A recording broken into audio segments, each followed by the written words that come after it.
To the little creature that keeps borrowing my shells, I would first like to state that I'm not mad at you for doing so. I appreciate that you always bring them back clean and in one piece. Second, I am curious to know what you are. I've been wondering this for a long time. However, it's my understanding that I'm significantly larger in size compared to you, so I'll understand if you don't feel comfortable meeting me face to face. That being said, if you would like to arrange for a meeting, how about today?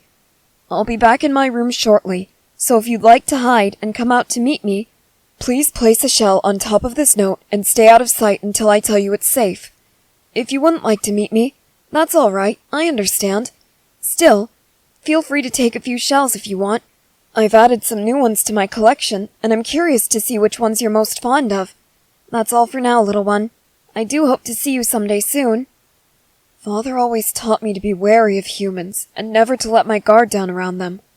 But Mother said there's more to humans than meets the eye. Sure, they may be larger than we are, but that doesn't mean they're dangerous. Maybe I should meet them. No, what am I saying? That's crazy. If I do, surely they'll try to catch me. They might try to cut me open and find out what makes me tick. Or maybe they just think I'm a pest. Maybe they'll try to kill me. Maybe they'll crush me beneath their heel. No, don't think like that. They know you're here.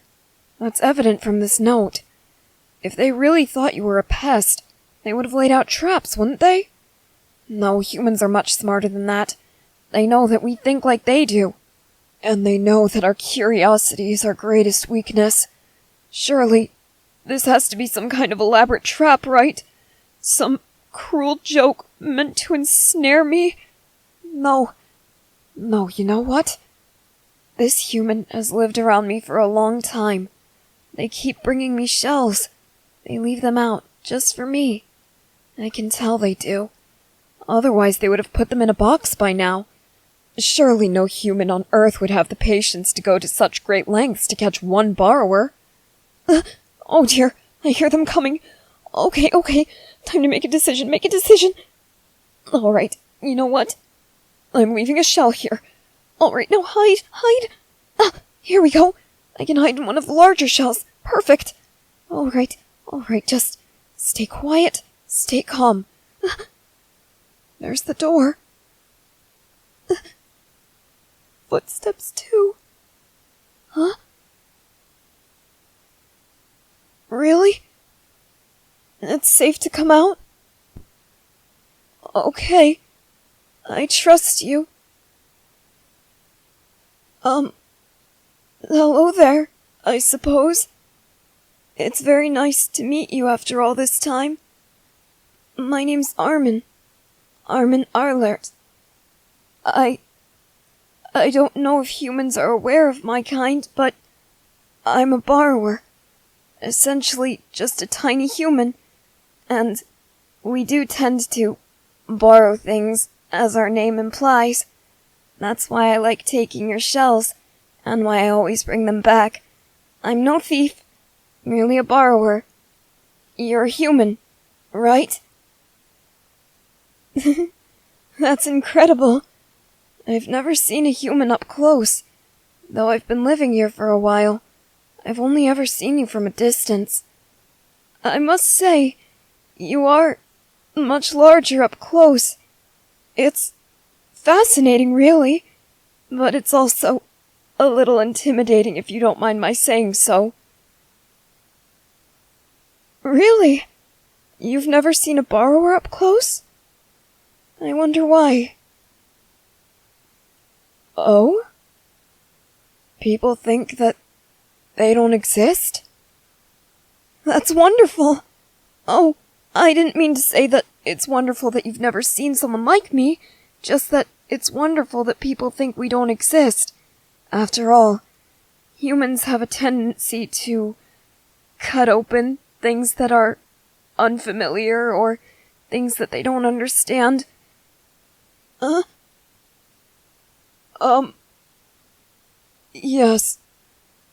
Yes, I am speaking from personal experience.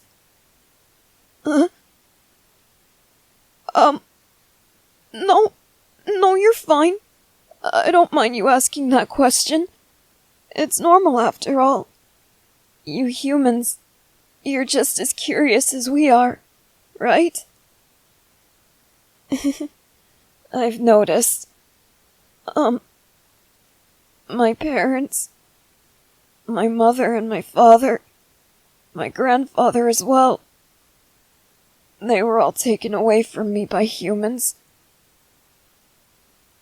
What happened? Well, we used to live in a library. That's where they taught me how to read. That's where I took my first steps. One day, they were looking around, trying to find something for us to eat. A student happened to be doing research late at night. The student ran into my parents, and my grandfather heard them screaming as they were picked up. He told me to stay put while he went to help them. And by the time I finally worked up the courage to go looking for them, I realized that they were all gone. That I never saw any of them again. After that day, I had to leave. I knew that I couldn't stay there anymore. More people would surely start looking around, especially after a discovery like that. So I ran. I ran as far as my little legs could carry me. And eventually, I found your house. It was so nice and warm inside. It was before you moved in. I was all alone here. And the berry bushes outside provided enough food for me to survive. I knew that I never wanted to leave this place. But when you and your family came, I got so scared after what happened that I almost ran. But then I heard you crying in your room that night. You were saying something about missing all your friends. You were all alone.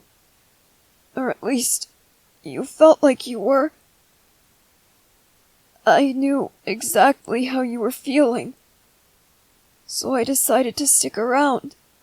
Because surely, someone who was just as broken as I am couldn't possibly hurt me, right?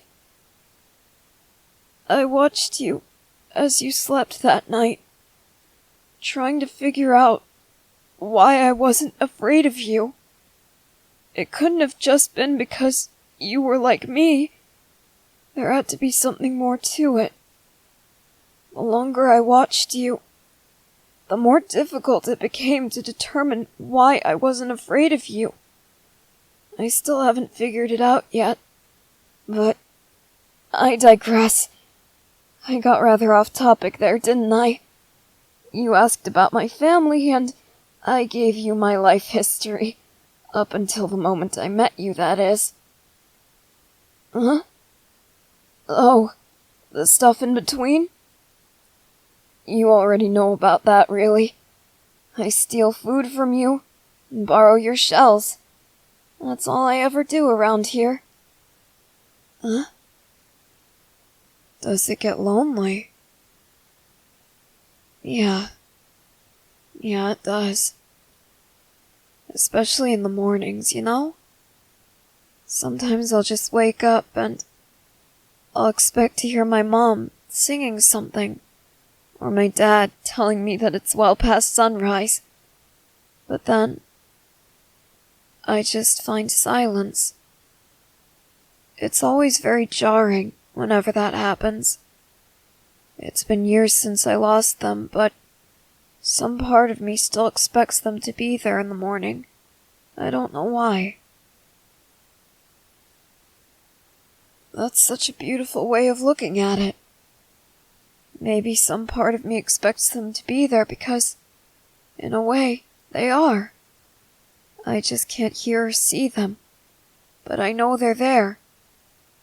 They're always there, watching over me. Just like how I used to watch over you.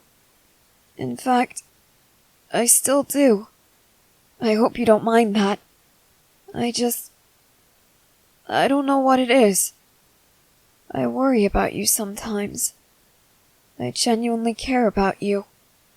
Sure, I was afraid of you at first, but now I just care. What? You care about me too? Already?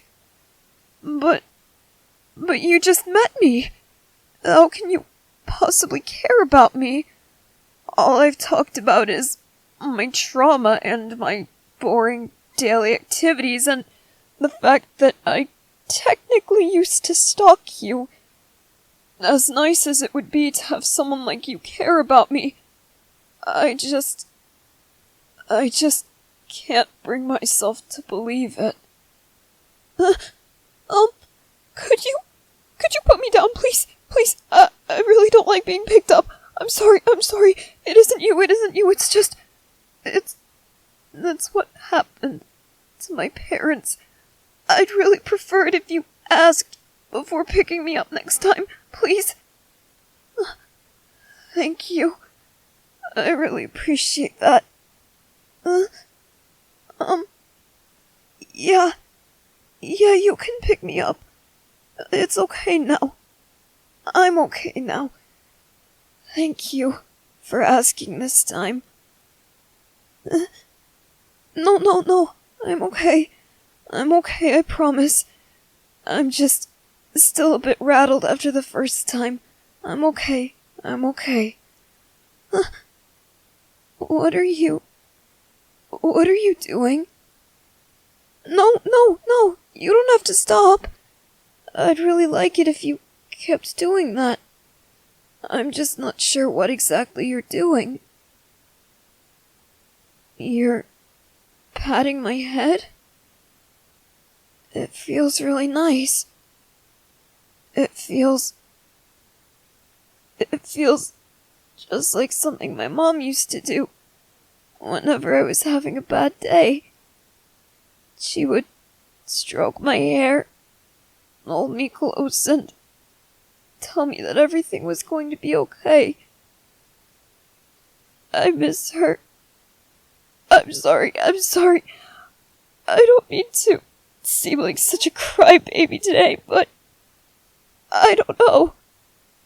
Being with someone I care about so much, someone who seems to genuinely care about me, despite the evidence against it, it reminds me of my family. I'm sorry. Really? You don't mind? In that case, I really hate to ask you for a favor, especially when you've already done so much for me, but could we just stay like this for a while? Just you holding me and patting my head like that? Could we stay like this? Really? We can stay like this for as long as I want? Then, do you think that we could stay like this for the rest of the night? I know you have to go to bed at some point. We can stop then. But until that time comes, I'd really like to stay like this. I don't know what to say. Are you sure that I'd be safe sleeping in the same bed as you? Oh, that's right. You don't move when you're holding something while you sleep. I almost forgot about that. It was something I noticed when I was watching over you. It's such a cute little quirk of yours. If you're sure that you'll be comfortable with that, I wouldn't mind sleeping on your chest and letting you hold me. I think that would be helpful for the both of us. As long as you're comfortable with it, of course. You are? Then, do you think that we could do that now? I'd really like to know what it feels like to be held by a creature like you. No, I'm fine. I was just a bit startled by the sudden movement. It's okay. I'm fine. Wow. Your bed is much larger up close. Yeah, I'm ready. Yeah, I'm fine. I'm just not used to that kind of movement. I'm okay though, I promise. Thank you for being so careful with me, by the way. I didn't know what I was expecting when you asked to hold me, but it certainly wasn't this. Your chest is really warm, and your heartbeat is so loud. I can hear it so clearly through your skin. It's so nice. It's like a thunderstorm. Those always used to put me right to sleep. I remember I used to read under the covers during thunderstorms. Aaron and Mikasa, they would always tell me to go to bed. Who are they? I don't know.